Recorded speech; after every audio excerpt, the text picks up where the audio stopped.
আসসালামু আলাইকুম। Advance cost accounting এই সাবজেক্টের উপর আমি আজকে ১ম লাইভ ক্লাস নিব। সো আজকের ক্লাসে আমরা শিখব cost estimation and regression analysis. এই চ্যাপ্টারে কিছু ম্যাথ আজকে আমরা সমাধান করা শিখব। তো যেহেতু আজকে ১ম ক্লাস সেহেতু আমরা এই চ্যাপ্টারে যে বেসিক বিষয়গুলো আছে এগুলো আমরা ভালো করে জানবো। তারপর শীটের ১ এবং ২ এই ২ টা অঙ্কের সমাধান করা শিখব আজকে। আচ্ছা, স্ক্রিনে আমরা দেখতে পাচ্ছি কস্ট এস্টিমেশন যার বাংলা অর্থ ব্যয় প্রাক্কলন। এখন প্রশ্ন আসতে পারে ব্যয় প্রাক্কলন বিষয়টা কি? এখানে আমি লিখেছি estimating future cost using an equation is called cost estimation. অর্থাৎ একটি সমীকরণের সাহায্যে ভবিষ্যতের ব্যয় সম্পর্কে অনুমান করাকে ব্যয় প্রাক্কলন বলে। কি বললাম? একটি সমীকরণের সাহায্যে ভবিষ্যতের ব্যয় সম্পর্কে অনুমান করাকে ব্যয় প্রাক্কলন বলে। একদম সুন্দর করে বলে দিয়েছে। Estimating future cost using an equation. একটা ইকুয়েশনের মাধ্যমে ভবিষ্যতের ব্যয় সম্পর্কে অনুমান করাকেই বলা হয় কস্ট এস্টিমেশন বা ব্যয় প্রাক্কলন। এখন সমীকরণটা কেমন? সমীকরণটা হচ্ছে এরকম যে cost formula y = a + bx। আমরা এই সমীকরণের মাধ্যমে ভবিষ্যতের ব্যয় সম্পর্কে অনুমান করতে পারি। হ্যাঁ, তাহলে একটি সমীকরণের সাহায্যে ভবিষ্যতের ব্যয় সম্পর্কে অনুমান করাকেই ব্যয় প্রাক্কলন বা কস্ট এস্টিমেশন বলে। সমীকরণটা হচ্ছে y = a + bx। এই সমীকরণটাকে বলা হয় কস্ট ফর্মুলা। আমরা এই সমীকরণের মাধ্যমে ভবিষ্যতে ব্যয় সম্পর্কে অনুমান করতে পারি। এখন এই যে এই y দিয়ে আসলে কি বোঝায়? y দিয়ে কস্ট বোঝায়। হ্যাঁ, y দিয়ে কস্ট বোঝায়। আর a b দিয়ে কি বোঝায়? আমরা একটু লিখে রাখবো যে a দিয়ে বোঝায় ফিক্সড কস্ট আর b দিয়ে বোঝায় ভ্যারিয়েবল কস্ট পার ইউনিট। হ্যাঁ, এই ২ টা তথ্য আমাদের প্রশ্নে দেয়া থাকবে না। আমরা বের করে নিব যে আমাদের অঙ্কে a এর মান কত বা ফিক্সড কস্টের মান কত এটা আমরা সূত্রের সাহায্যে বের করে নিব। তারপর b মানে ভ্যারিয়েবল কস্ট পার ইউনিট এটাও আমাদের প্রশ্নে দেয়া থাকবে না। আমরা ভ্যারিয়েবল কস্ট পার ইউনিট সূত্রের মাধ্যমে বের করব। a এর মান এবং b এর মান যদি বের করতে পারি তাহলে এই ফর্মুলার মধ্যে আমরা a এর মান বসাই দিব এবং b এর মান বসাই দিব। হ্যাঁ, তাহলে কিন্তু আমাদের কস্ট ফর্মুলাটা তৈরি হয়ে যাবে। হ্যাঁ, এই সূত্রের সাহায্যেই আমরা ভবিষ্যতে ব্যয় সম্পর্কে অনুমান করতে পারি যাকে আমরা বলি ব্যয় প্রাক্কলন বা কস্ট এস্টিমেশন। আচ্ছা, আর এখানে y দিয়ে কি বোঝায়? আমি তো বুঝাইছি। y মানে হচ্ছে কস্ট বা এটাকে আমরা টোটাল কস্ট বলতে পারি। আর x মানে হচ্ছে আমাদের ইউনিট। হ্যাঁ, প্রশ্নের মধ্যে যেই অ্যাক্টিভিটি থাকবে, হ্যাঁ, সেটাকে আমরা x বলে থাকি। আচ্ছা, এ দিয়ে আমরা বোঝাচ্ছি ফিক্সড কস্ট। এখন ফিক্সড কস্ট কাকে বলে এটা আমরা একটু শিখে রাখি। ফিক্সড কস্ট মানে হচ্ছে স্থায়ী ব্যয়। এখন স্থায়ী ব্যয়ের সুন্দর একটা সংজ্ঞা আমরা স্ক্রিনে দেখতে পাচ্ছি। এখানে বলা হয়েছে ফিক্সড কস্ট আর those which do not change with the level of activity. Level of activity মানে হচ্ছে উৎপাদনের পরিমাণ। তো উৎপাদনের পরিমাণের সাথে যেই খরচটা চেঞ্জ হয় না, ডু নট চেঞ্জ। উৎপাদনের পরিমাণের সাথে যেই খরচটা চেঞ্জ হয় না, হ্যাঁ, উইদিন দ্য রিলিভেন্ট রেঞ্জ মানে একটা নির্দিষ্ট রেঞ্জ পর্যন্ত উৎপাদনের পরিমাণের সাথে যেই খরচটা চেঞ্জ হয় না তাকে আমরা ফিক্সড কস্ট বা স্থায়ী ব্যয় বলে থাকি। এখন এই রিলিভেন্ট রেঞ্জ এই বিষয়টা খুবই ইম্পর্টেন্ট। যেমন আমি কোচিং দিয়ে একটা উদাহরণ দিতে পারি। ধরো আমাদের কোচিংয়ে একটাই রুম আছে। একটা রুমের ভাড়া হচ্ছে ৳১০,০০০। এই ৳১০,০০০ হচ্ছে ফিক্সড কস্ট। অর্থাৎ স্টুডেন্ট যদি আমি ৫ জন পড়াই তাও আমার ফিক্সড কস্ট ৳১০,০০০। স্টুডেন্ট যদি আমি ১০ জন পড়াই তাও আমার ফিক্সড কস্ট ওই ৳১০,০০০। এখন এই রুমের তো একটা ক্যাপাসিটি আছে, তাই না? সেটাকে আমরা বলব হচ্ছে রিলিভেন্ট রেঞ্জ। রুমের ক্যাপাসিটি হচ্ছে ধরো ২০ জন স্টুডেন্ট। তার মানে ওই রিলিভেন্ট রেঞ্জ পর্যন্ত আমার ফিক্সড কস্ট ৳১০,০০০। কিন্তু যদি আমার স্টুডেন্ট ৩০ জন হয়, তখন কিন্তু আমার রুম একটা বাড়াইতে হবে। হ্যাঁ? হয়তোবা ১০,০০০ আরো ৳১০,০০০ দিয়ে আমি আরেকটা রুম নিলাম। তখন কিন্তু আমার ফিক্সড কস্ট ২০,০০০ হয়ে যাবে। তো রিলিভেন্ট রেঞ্জটা খুবই ইম্পোর্টেন্ট। মানে আমার সর্বোচ্চ যে ক্ষমতাটা, হ্যাঁ? সেটাকে আমরা রিলিভেন্ট রেঞ্জ বলতে পারি। একটা ফ্যাক্টরি রিলিভেন্ট রেঞ্জ আছে, আমার কোচিং সেন্টার এখানে একটা রিলিভেন্ট রেঞ্জ আছে। হ্যাঁ? যেমন আমি ২০ জন স্টুডেন্ট একটা রুমে পড়াইতে পারবো। হ্যাঁ? সো ওই ২০ জন স্টুডেন্ট এটাই হচ্ছে আমাদের রিলিভেন্ট রেঞ্জ। এই পর্যন্ত আমার কোচিং এর যেই ফিক্সড কস্ট ৳১০,০০০ মানে ভাড়া যে ৳১০,০০০ এটাকে আমি ফিক্সড কস্ট বলব। তার মানে রিলিভেন্ট রেঞ্জের মধ্যে আমার স্টুডেন্ট যতই ওঠানামা করুক, আমার যেই খরচটা বাড়বেও না, কমবেও না, আমি সেই খরচটাকেই ফিক্সড কস্ট বলব। হ্যাঁ? কিন্তু রিলিভেন্ট রেঞ্জের বাইরে গেলে তখন কিন্তু ফিক্সড কস্টে পরিবর্তন আসে। এই জিনিসটা মাথায় রাখবা। তো আমরা ফিক্সড কস্টের খুব সুন্দর একটা সংজ্ঞা আমরা দেখতে পাচ্ছি। এখানে বলা হয়েছে ফিক্সড কস্ট আর those which do not change with the level of activity within the relevant range. মানে একটা নির্দিষ্ট রেঞ্জের মধ্যে উৎপাদনের পরিমাণের সাথে যে খরচটা চেঞ্জ হয় না তাকেই আমরা ফিক্সড কস্ট বা স্থায়ী ব্যয় বলে থাকি। আর ভ্যারিয়েবল কস্ট এই জিনিসটা কি? এখানে বলা আছে ভ্যারিয়েবল কস্ট মানে পরিবর্তনশীল ব্যয়। এখন এই পরিবর্তনশীল ব্যয় বলতে আমরা কি বুঝি? Variable cost change in direct proportion to the level of production. উৎপাদনের পরিমাণের সাথে হ্যাঁ, যে খরচটা সরাসরি পরিবর্তন হয় তাকেই আমরা ভ্যারিয়েবল কস্ট বা পরিবর্তনশীল ব্যয় বলে থাকি। তো এই হচ্ছে আমাদের কস্ট এস্টিমেশন বা ব্যয় প্রাক্কলনের একদম বেসিক বিষয়। আমি পুরো বিষয়টা সামারাইজ যদি করি তাহলে বিষয়টা হচ্ছে এরকম, কেউ যদি জিজ্ঞাসা করে যে কস্ট এস্টিমেশন জিনিসটা কি, তাহলে বলতে হবে যে একটা সমীকরণের সাহায্যে ভবিষ্যতে ব্যয় সম্পর্কে অনুমান করাকে কস্ট এস্টিমেশন বা ব্যয় প্রাক্কলন বলে। সমীকরণটা কি? সমীকরণটা হচ্ছে y equal to a plus bx। আমরা এই সমীকরণের সাহায্যে ভবিষ্যতের ব্যয় সম্পর্কে অনুমান করতে পারি। এই যে x দেখছো না? হ্যাঁ, x এর জায়গায় তুমি ইউনিটের মানটা বসায় দিবা। তাহলেই ভবিষ্যতের ব্যয় সম্পর্কে অনুমান করতে পারবা। যেমন হচ্ছে একটা ফ্যাক্টরি ধরো ১০০ ইউনিট উৎপাদন করলে কত ব্যয় হবে সেটা যদি জানতে চায়, তাহলে এক্স এর জায়গায় ১০০ বসাবে, তাহলে ব্যয় কত হবে সেটা বের হয়ে যাবে, অটোমেটিক বের হয়ে যাবে। হ্যাঁ, যদি কোম্পানি জানতে চায় যে আমি ৩০০ ইউনিট উৎপাদন করলে ব্যয় কত হবে, তখন এক্স এর জায়গায় ৩০০ বসাবে, তাহলে ওয়াই এর যে মান বেরোবে সেটাই হচ্ছে ভবিষ্যতের ব্যয়। মানে ৩০০ ইউনিটের জন্য ব্যয় কত সেটা বের হয়ে যাবে। তার মানে ভবিষ্যতের ব্যয় সম্পর্কে আমরা এই সমীকরণের মাধ্যমে অনুমান করতে পারি, যাকে আমরা ব্যয় প্রাক্কলন বা কস্ট এস্টিমেশন বলে থাকি। হ্যাঁ, যেখানে এ মানে ফিক্সড কস্ট, বি মানে ভ্যারিয়েবল কস্ট। ফিক্সড কস্ট কাকে বলে বুঝাইলাম, ভ্যারিয়েবল কস্ট কাকে বলে বুঝাইলাম। এই বিষয়গুলো কি বুঝতে পেরেছি? এই স্ক্রিনের মধ্যে বা স্লাইডের মধ্যে যা আছে? জি স্যার। আচ্ছা, ঠিক আছে। এখন আমরা একটু দেখব যে এই সূত্রটা যদি আমরা প্রয়োগ করতে চাই, তাহলে কয়েকটা ধাপে আমাদের কিছু মান বের করতে হয়। সেই মানগুলা বের করে আমরা এই সূত্রটা প্রয়োগ করব। সো আমরা সেগুলো একটু দেখে ফেলি। আমরা স্টেপ 1 এ হ্যাঁ, দেখতে পাচ্ছি লেখা আছে identify the high and low activity level from the data set. Data set বলতে আমরা আমাদের অঙ্কটাকে বুঝতে পারি। হ্যাঁ, আমাদের অঙ্কের মধ্যে যেই হাই লেভেল অফ অ্যাক্টিভিটি এবং লো লেভেল অফ অ্যাক্টিভিটি আছে সেটা প্রথমেই আইডেন্টিফাই করতে হবে। আমাদের কাছে একটা ডাটা সেট বা একটা অঙ্ক দেয়া থাকবে। হ্যাঁ, সেই অঙ্কের হাই লেভেল অফ অ্যাক্টিভিটি, ধরো উৎপাদন দেওয়া আছে প্রশ্নের মধ্যে, তাহলে সর্বোচ্চ উৎপাদনটা কত সেটা আইডেন্টিফাই করতে হবে, এবং লো লেভেল অফ অ্যাক্টিভিটি এবং সর্বনিম্ন উৎপাদনটা কত সেটা আমাদের ফাইন্ড আউট করতে হবে। তাহলে আমাদের প্রথম স্টেপের কাজ কি? আমি এই সূত্রটার মধ্যে যখনই মান বসাবো, আমাদের এই ৪ টে স্টেপ কিন্তু আগে ফাইন্ড আউট করতে হবে। তো আমরা প্রথম স্টেপে কি করব? আমাদের যে ডাটা সেট বা যেই অঙ্কটা দেয়া থাকবে সেই অঙ্কের মধ্যে হ্যাঁ, হাই লেভেল অফ অ্যাক্টিভিটি কত আর লো লেভেল অফ অ্যাক্টিভিটি কত এটা আমাদের ফাইন্ড আউট করতে হবে। অর্থাৎ প্রশ্নের মধ্যে যদি উৎপাদন দেওয়া থাকে তাহলে দেখতে হবে সর্বোচ্চ উৎপাদনটা কত এবং সর্বনিম্ন উৎপাদনটা কত। এটা প্রথমে আমরা ফাইন্ড আউট করে ফেলবো। আচ্ছা, স্টেপ 2 তে আমরা ভ্যারিয়েবল কস্ট পার ইউনিট বের করব। স্টেপ 3 তে আমরা টোটাল ফিক্সড কস্ট বের করব। তারপরে স্টেপ 4 এ গিয়ে আমরা এই সূত্রের মধ্যে মান বসায় দিব। হ্যাঁ? যেখানে A মানে হচ্ছে আমাদের ফিক্সড কস্ট আর B মানে হচ্ছে ভ্যারিয়েবল কস্ট পার ইউনিট। এখন প্রশ্ন আসতে পারে যে আমরা ভ্যারিয়েবল কস্ট পার ইউনিট যে বের করব স্টেপ 2 তে, সূত্রটা কেমন? আচ্ছা, সূত্রটা হচ্ছে এরকম, ভ্যারিয়েবল কস্ট পার ইউনিট বের করার সূত্র হচ্ছে change in cost divide by change in activity. আমরা এই সূত্রের মাধ্যমে ভ্যারিয়েবল কস্ট পার ইউনিট বের করতে পারবো। আবার আমাদের যে A এর মানটা দরকার, টোটাল ফিক্সড কস্ট দরকার। এই টোটাল ফিক্সড কস্ট আমরা কিভাবে বের করতে পারি? টোটাল ফিক্সড কস্ট আমরা বের করতে পারি total cost minus variable cost.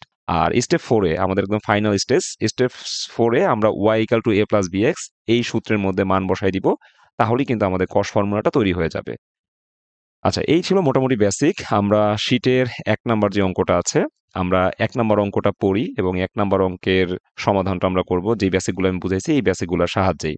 আর শীটটা আমি একটু পরেই আমাদের গ্রুপের মধ্যে আপলোড করে দিব। ফ্রি গ্রুপেও দিব, আবার পেইড যে গ্রুপটা আছে সেই গ্রুপেও দিব। তো আমরা পড়ে ফেলি আমাদের শীটের ১ নাম্বার যে অঙ্কটা আছে। এখানে বলা হইছে সৌম্য এক্সপ্রেস লিমিটেড প্রোডিউসেস এ প্রোডাক্ট। সৌম্য এক্সপ্রেস লিমিটেড একটা পণ্য উৎপাদন করে, and the total cost of that product as follows. এবং সেই পণ্যের যে টোটাল কস্ট সেগুলো নিচে দেওয়া হলো। তো আমরা দেখতে পাচ্ছি মান্থ দেওয়া আছে আমাদের কাছে, মোট ৭টা মাস আছে।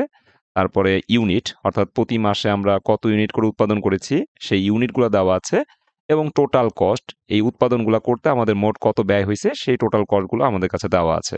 তো আমরা একটু ধীরে ধীরে পড়ি যে আমাদের কাছে কি কি দেওয়া আছে। যেমন জানুয়ারি মাসে আমরা ৫ ইউনিট উৎপাদন করেছি। জানুয়ারি মাসে আমরা ৫ ইউনিট উৎপাদন করেছি। এই ৫ ইউনিট উৎপাদন করতে ব্যয় হয়েছে কত টাকা? ৳৫০। ফেব্রুয়ারি মাসে আমরা ৭ ইউনিট উৎপাদন করেছি, ব্যয় হয়েছে ৳৬০।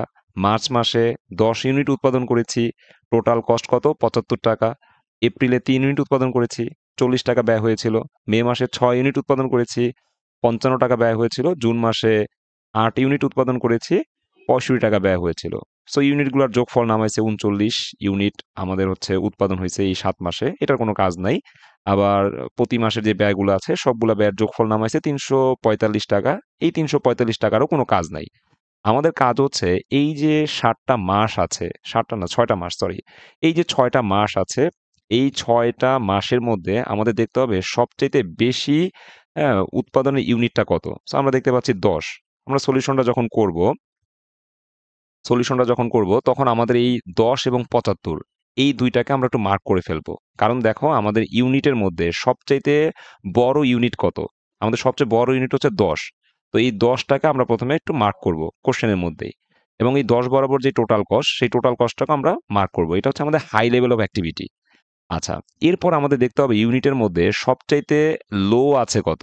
তো আমি দেখতে পাচ্ছি সবচাইতে লো আছে 3 ইউনিট। এপ্রিল মাসে আমরা 3 ইউনিট উৎপাদন করেছিলাম। সো এটা হচ্ছে আমাদের লো লেভেল অফ অ্যাক্টিভিটি, যার আমাদের কস্ট হচ্ছে কত? ৳৪০। এখন কথা হচ্ছে আমরা সবসময় ইউনিট বা অ্যাক্টিভিটি থেকেই হাই লোটা ফাইন্ড আউট করব। কখনো টোটাল কস্ট থেকে হাই লোটা ফাইন্ড আউট করব না। অনেক সময় ডিফারেন্স থাকতে পারে। হ্যাঁ, এখানে যেরকম মিলে মিলে গেছে, যেমন ১০ ইউনিট আমরা যদি উৎপাদন করি তাহলে ব্যয়ও সর্বোচ্চই হচ্ছে ৳৭৫ হচ্ছে। আবার সর্বনিম্ন যদি আমরা ৩ ইউনিট উৎপাদন করি তাহলে আমাদের হচ্ছে সাউন্ড শোনা যাচ্ছে না। কেন? আমার এই সাইড থেকে তো সাউন্ড ঠিকই শোনা যাওয়ার কথা। স্যার শোনা যাচ্ছে তো। তাহলে হচ্ছে রাসেল হোসেনের মনে হয় কোনো প্রবলেম আছে। একটা কাজ করতে পারো, ওই যে মাইক মাইক আছে একটা, হ্যাঁ, এই যে বাঁয়ের দিকে বাঁ পাশে একটা মাইক আছে, ওই মাইকটাতে একটা ক্লিক করে দেখো। তুমি তো আমার কথা শুনতেই পাবা না।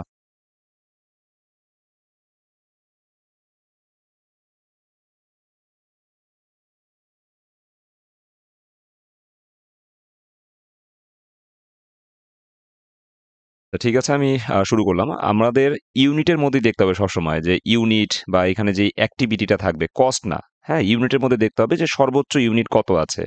তো সর্বোচ্চ ইউনিটটাকে ফাইন্ড আউট করবো, সাথে সাথে কস্টটাকে আমরা আইডেন্টিফাই করে ফেলবো। আবার হচ্ছে সর্বনিম্ন ইউনিট কত, এখানে ইউনিটের মধ্যে সর্বনিম্ন ইউনিট হচ্ছে 3, এটাকে আমরা হচ্ছে মার্ক করব। হ্যাঁ, দেন এর বরাবর যে কস্ট আছে এটাকে আমরা মার্ক করব। সো আমরা হাই লেভেল অফ অ্যাক্টিভিটি পেয়ে গেছি। আমাদের হাই লেভেল অফ অ্যাক্টিভিটি হচ্ছে এই যে ১০ আর ৭৫। আর লো লেভেল অফ অ্যাক্টিভিটিও আমরা পেয়ে গেছি 3 আর হচ্ছে 40। হ্যাঁ, সো এই যে আমরা মার্ক করব। এখন আমরা দেখি যে আমাদের কি বের করতে বলেছে। আমাদের ১ নাম্বার রিকোয়ারমেন্টে বলছে ইউজিং হাইলো মেথড। হাইলো মেথড ব্যবহার করে বা উঁচু নিচু পদ্ধতি ব্যবহার করে estimate variable cost per unit and total fixed cost. আমাদের ভ্যারিয়েবল কস্ট পার ইউনিট বের করতে বলছে। আমরা ভ্যারিয়েবল কস্ট পার ইউনিট বের করার সূত্র শিখেছি। Change in cost divide by change in activity. এই সূত্র প্রয়োগ করে আমরা ভ্যারিয়েবল কস্ট পার ইউনিট বের করব। আর টোটাল ফিক্সড কস্ট বের করতে বলছে। টোটাল ফিক্সড কস্ট বের করার সূত্র আমরা শিখেছি যে total cost minus variable cost. এই সূত্রের মাধ্যমে আমরা টোটাল ফিক্সড কস্টটাও নির্ণয় করতে পারবো। সো রিকোয়ারমেন্ট ১ আমাদের করতে হবে হাই লো মেথড ব্যবহার করতে বলছে, তাই না? উঁচু নিচু পদ্ধতি ব্যবহার করতে বলছে। আইলো মেথড ব্যবহার করে আমরা ভ্যারিয়েবল কস্ট পার ইউনিট নির্ণয় করব এবং টোটাল ফিক্সড কস্ট বের করব। তো যখনই আমরা হাইলো মেথড ব্যবহার করব তখন আমাদের প্রথম কাজ হলো কি যে ইউনিটের মধ্যে সর্বোচ্চ ইউনিট কত সেটা মার্ক করে ফেলা এবং তার টোটাল কস্টটাকেও মার্ক করে ফেলা। আবার ইউনিটের মধ্যে সর্বনিম্ন ইউনিট কত সেটা মার্ক করে ফেলা, তার টোটাল কস্টকেও মার্ক করে ফেলা। দেন আমরা সলিউশনে যাব। আচ্ছা, সলিউশনে যাব। আমি রিকোয়ারমেন্ট ১ দিলাম। প্রথমত আমরা একটা টেবিল আঁকবো, যেখানে আমরা লিখব যে মান্থ, তারপর লিখব ইউনিট, তারপর লিখব টোটাল কস্ট টাকা। হ্যাঁ, এই যে ৩ টা কলাম এটা আমাদের প্রশ্ন থেকে নিতে হবে। সো আমাদের প্রশ্নের মধ্যে মান্থ আছে, আমি মান্থ লিখেছি। ইউনিট আছে, আমি ইউনিট লিখেছি। টোটাল কস্ট ব্র্যাকেটে টাকা আছে, আমি এই যে টোটাল কস্ট ব্র্যাকেটে টাকা লিখলাম। আচ্ছা, এরপরে আমাদের এখানে যেই মান্থ আছে টোটাল ৬ টা মাস। এখন এই ৬ টা মাসের মধ্যে হাই লেভেল অফ অ্যাক্টিভিটি হচ্ছে মার্চ মাসে।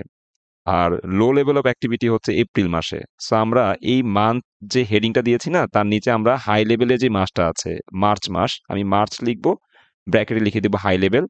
আর এপ্রিল হচ্ছে লো লেভেলের মাস, মানে এখানে আমাদের উৎপাদন সবচেয়ে লো ছিল। সো এপ্রিল নামটা দিব, ব্র্যাকেটে লিখে দিব লো লেভেল।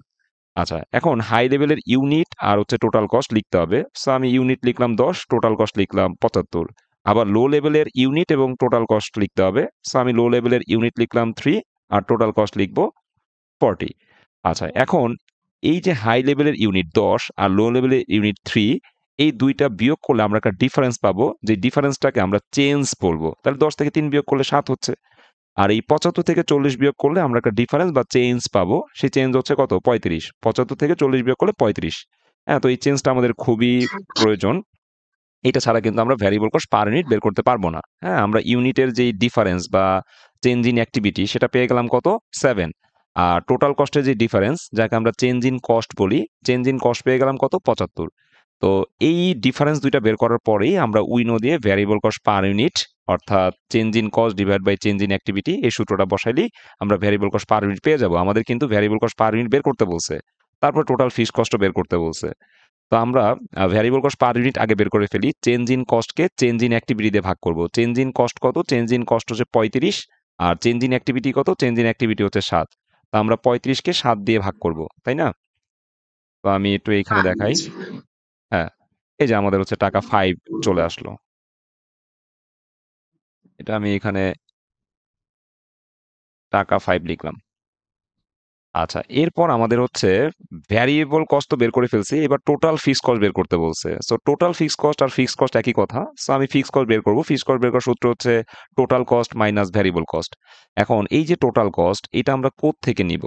হ্যাঁ, এটা আমরা হাই লেভেল থেকে নিতে পারি, লো লেভেল থেকেও নিতে পারি, বা এখানের যে কোনো একটা জায়গা থেকেও নেওয়া যায়, যে কোনো একটা মাসকে সিলেক্ট করে নেওয়া যায়।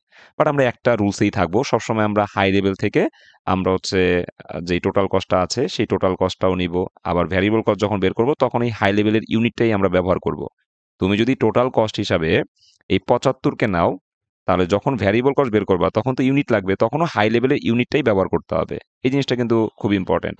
সো আমি যখন ফিক্সড কস্ট বের করব, আমি প্রতিটা অঙ্কে হাই লেভেলের ইনফরমেশন ব্যবহার করব। কেউ চাইলে লো লেভেল ব্যবহার করতে পারো, বা অন্য মাস থেকেও আমরা হচ্ছে ফিক্সড কস্টটা বের করতে পারি। যে কোনো মাস থেকে ফিক্সড কস্ট বের করি না কেন, সেমই আসবে। তবে আমরা সবসময় হাই লেভেল থেকে বের করব। সো হাই লেভেলের যে টোটাল কস্ট 75, আমরা প্রথমে এই যে দেখো ফিক্সড কস্ট বের করার সূত্র total cost minus variable cost. তা আমাদের যে টোটাল কস্টটা আছে আমি 75 বসাইলাম, তারপর একটা মাইনাস চিহ্ন আছে, মাইনাস চিহ্ন দিলাম। এখন ভ্যারিয়েবল কস্টটা আমরা কিভাবে বের করব? ভ্যারিয়েবল কস্টটা বের করবো এইভাবে যে 10 ইউনিট, হ্যাঁ, এটা আমরা প্রথমে লিখব। আর প্রতি ইউনিটের ভ্যারিয়েবল কস্ট হচ্ছে 5 টাকা। সো 5 গুণ করব, 10-এর সাথে 5 গুণ করলে আমাদের 50 টাকা হচ্ছে টোটাল ভ্যারিয়েবল কস্ট, আর 75 টাকা হচ্ছে টোটাল কস্ট। টোটাল কস্ট থেকে টোটাল ভ্যারিয়েবল কস্ট বাদ দিলে আমাদের 25 টাকা হচ্ছে ফিক্সড কস্ট, এটা বের হয়ে যাচ্ছে। এখন কেউ যদি লো লেভেল থেকে ক্যালকুলেট করে, একই রেজাল্ট আসবে, কোনো সমস্যা নাই। আমি চাইলে একটু চেক করে দেখতে পারি যে একই রেজাল্ট আসে কিনা। যেমন লো লেভেলের টোটাল কস্ট কত? 40। আর ভ্যারিয়েবল কস্ট কত হবে? 3 গুণ 5 টাকা। হ্যাঁ, 3 গুণন 5 টাকা। তার মানে কিন্তু 40 মাইনাস 15, দ্যাটস মিন 25 টাকাই কিন্তু বেরোচ্ছে। তো আমরা লো লেভেল দিয়ে করলেও কিন্তু আমাদের সেম রেজাল্ট আসবে। বাট আমরা হচ্ছে একটা রুলসেই থাকবো, আমরা সবসময় হাই লেভেল থেকেই করব। হুম, আমি যেভাবে শিখাচ্ছি এইভাবেই করো। আর লো লেভেল দিয়ে করলেও কোনো সমস্যা নাই। আবার 2 ভাবে করে দেখাইলেও কোনো সমস্যা নেই। আচ্ছা, সো আমাদের ফিক্সড কস্ট শেষ। হ্যাঁ, ভ্যারিয়েবল কস্ট পার মিনিট বের করলাম, 5 টাকা বের হইলো। আর টোটাল ফিক্সড কস্ট বের করলাম, 25 টাকা বের হইলো। এখন আমাদের রিকোয়ারমেন্ট 2 বের করতে হবে। এখানে বলছে express the cost data in requirement 1। Requirement 1 এ যে কস্ট ডাটাগুলো আছে, হ্যাঁ, সেই কস্ট ডাটাগুলাকে কি করতে হবে? প্রকাশ করতে হবে in the form y equal to a plus bx। y equal to a plus bx এই সমীকরণের মধ্যে কস্ট ডাটাগুলাকে প্রকাশ করতে হবে। এক্সপ্রেস মানে প্রকাশ করা। Express the cost data in requirement 1। Requirement 1 এর যে কস্ট ডাটাগুলো আছে, এই যে কস্ট ডাটা, একটা ভ্যারিয়েবল কস্ট পার ইউনিট আর একটা হচ্ছে ফিক্সড কস্ট, এই দুইটা হচ্ছে কস্ট ডাটা। তো রিকোয়ারমেন্ট 1 এ যে কস্ট ডাটাগুলো আছে সেগুলোকে প্রকাশ করতে হবে কিসের মধ্যে প্রকাশ করব? In the form y equal to a plus bx। তার মানে এই সমীকরণের মধ্যে আমরা কস্ট ডাটাগুলোকে প্রকাশ করব। অর্থাৎ a এর মান এবং b এর মান আমরা বসাই দিব, তাহলেই কিন্তু আমরা, হ্যাঁ, এই সমীকরণের মধ্যে কস্ট ডাটাগুলোকে প্রকাশ করতে পারলাম। তো আমরা রিকোয়ারমেন্ট 2টা এইভাবে করব যে cost formula y equal to a plus bx। এখন এ মানে কি? এ মানে হচ্ছে ফিক্সড কস্ট, যার মান হচ্ছে 25 টাকা। আর বি মানে কি? বি মানে হচ্ছে ভ্যারিয়েবল কস্ট পার ইউনিট, যার মান হচ্ছে 5 টাকা। সো আমরা এ এর মান এই যে সমীকরণের মধ্যে বসাই দিলাম 25, তারপর প্লাসের প্লাস। বি এর মান হচ্ছে 5 টাকা, 5 বসাইলাম, এক্স এর জায়গায় এক্স থাকলো। তাহলে আমরা যেই সমীকরণটা পেলাম y ইকুয়াল টু, আমরা কি পেলাম? 25 প্লাস 5x। এটাই হচ্ছে আমাদের রিকোয়ারমেন্ট 2 এর অ্যান্সার। কারণ রিকোয়ারমেন্ট 2 তে আমাদের বলছে কি, রিকোয়ারমেন্ট 1 এ যে কস্ট ডাটাগুলো আছে সেই কস্ট ডাটাগুলোকে y equal to a plus bx এই সমীকরণের মধ্যে প্রকাশ করতে। তো আমি সমীকরণের মধ্যে প্রকাশ করে দিয়েছি। আমাদের রিকোয়ারমেন্ট 2 শেষ। এবার রিকোয়ারমেন্ট 3 তে কি বলছে? রিকোয়ারমেন্ট 3 তে বলছে if the company produces 50 units in July. যদি একটা কোম্পানি জুলাই মাসে 50 ইউনিট উৎপাদন করে, what would be the expected total cost? তাহলে টোটাল কস্ট কত? হ্যাঁ, মানে যদি একটা কোম্পানি 50 ইউনিট উৎপাদন করে, জুলাই মাসে যদি 50 ইউনিট উৎপাদন করে, তাহলে এক্সপেক্টেড টোটাল কস্ট কত? এটা আমাকে বের করতে বলছে। ওই যে আমরা ব্যয় প্রাক্কলনের যে সূত্রটা দেখেছি, এই সূত্রের মধ্যে এক্স এর মান 50 বসালেই আমরা ভবিষ্যতে ব্যয় সম্পর্কে অনুমান করতে পারবো। হ্যাঁ, তো এই কোম্পানি যেহেতু জানতে চাচ্ছে যে জুলাই মাসে 50 ইউনিট উৎপাদন করব, 50 ইউনিট উৎপাদন করলে আমাদের টোটাল কস্ট কত হবে? তো আমরা একটু দেখি টোটাল কস্ট কত হয়। এই 50 কিন্তু এক্স এর মান, ঠিক আছে? আমি যত ইউনিট উৎপাদন করব, ইউনিট সবসময় এক্স এর মান। আর টোটাল কস্ট এটা সবসময় ওয়াই এর মান। ওয়াই এর মানটা আমাদের বের করতে হবে। তো 50 ইউনিট উৎপাদন করলে আমাদের টোটাল কস্ট কত? এটা আমরা দেখে ফেলি। আমরা লিখব if the company produces 50 units in July. যদি জুলাই মাসে কোম্পানি 50 ইউনিট উৎপাদন করে, then expected total cost would be. তাহলে আমাদের প্রত্যাশিত মোট ব্যয় হবে কত হবে? আমাদের যে সূত্রটা আছে y equal to 25 plus 5x, এখানে x এর জায়গায় 50 বসাবো। এই যে y equal to 25 plus 5 into x, x এর জায়গায় আমরা 50 বসাই দিলাম। হ্যাঁ, তাহলে 25-এর 25 প্লাসের প্লাস, 5 আর 50 গুণ করলে 250, যোগ করলে আমরা দেখতে পাচ্ছি 275 টাকা হচ্ছে এক্সপেক্টেড টোটাল কস্ট। অর্থাৎ কোনো কোম্পানি যদি 50 ইউনিট উৎপাদন করে তাহলে তার ব্যয় হবে কত টাকা? 275 টাকা। এই যে ভবিষ্যতে ব্যয় সম্পর্কে আমরা অনুমান করলাম, এই জন্যই কিন্তু আমরা এই চ্যাপ্টারটাকে কস্ট এস্টিমেশন বা ব্যয় প্রাক্কলন বলে থাকি। আচ্ছা, এই হচ্ছে আমাদের 1 নাম্বার অঙ্ক। 1 নাম্বার অঙ্ক যদি বুঝতে পারি তাহলে শীটের 2 নাম্বার যে অঙ্কটা আছে এটা তোমাদের হোমওয়ার্ক থাকবে। আজকে যেহেতু ফার্স্ট ক্লাস, তো আজকে আর আমি বেশি অঙ্ক করাবো না। তোমাদের এই 1, 2 এই 2টা অঙ্কই করো। আর ইনশাআল্লাহ নেক্সট ক্লাস থেকে আমাদের একটা রুটিন বেজে ক্লাস চলবে। আমি 3 দিন ক্লাস নেব, তন্ময় স্যার 3 দিন ক্লাস নেবেন। হ্যাঁ, তো এইভাবে ক্লাস নিলে আমাদের 6 মাসের মধ্যেই ইনশাআল্লাহ ফুল এমবিএ কোর্সটা কমপ্লিট হয়ে যাবে। তো যারা আমাদের সাথে প্রথম থেকেই থাকবে ইনশাআল্লাহ তাদের কোর্সটা 6 মাসের মধ্যেই ফুল কমপ্লিট হবে। এরপর ফুল কমপ্লিট হওয়ার পরেও আমরা কিন্তু হাতে আরো প্রায় 2 থেকে 3 মাস সময় পেতে পারি এমবিএ পরীক্ষার আগ পর্যন্ত। সো ওই 2-3 মাস কিন্তু আমাদের বিভিন্ন রিভিশন ক্লাস বা তোমাদের যদি কোনো প্রবলেম থাকে শীটের মধ্যে, সেই প্রবলেমগুলো নিয়ে আমরা আলোচনা করব। তো দেখো আজকের ক্লাস বুঝতে পেরেছি কিনা? কোনো কোশ্চেন থাকলে করতে পারো আমাকে। বুঝতে পেরেছি না আজকের ক্লাস? স্যার, বুঝছি। আচ্ছা, ঠিক আছে। আমি জি শীটটা, স্যার। হ্যাঁ, শীটটা দিয়ে দিচ্ছি। শীটটা দিয়ে দিচ্ছি। আর এরপরে আমি ক্লাস রুটিনটাও দিয়ে দিব। ঠিক আছে? আমি হয়তোবা রবি, মঙ্গল, বৃহস্পতি ক্লাস নিব। তন্ময় স্যার যিনি আছে উনি হয়তোবা শনি, সোম, বুধ ক্লাস নেবে।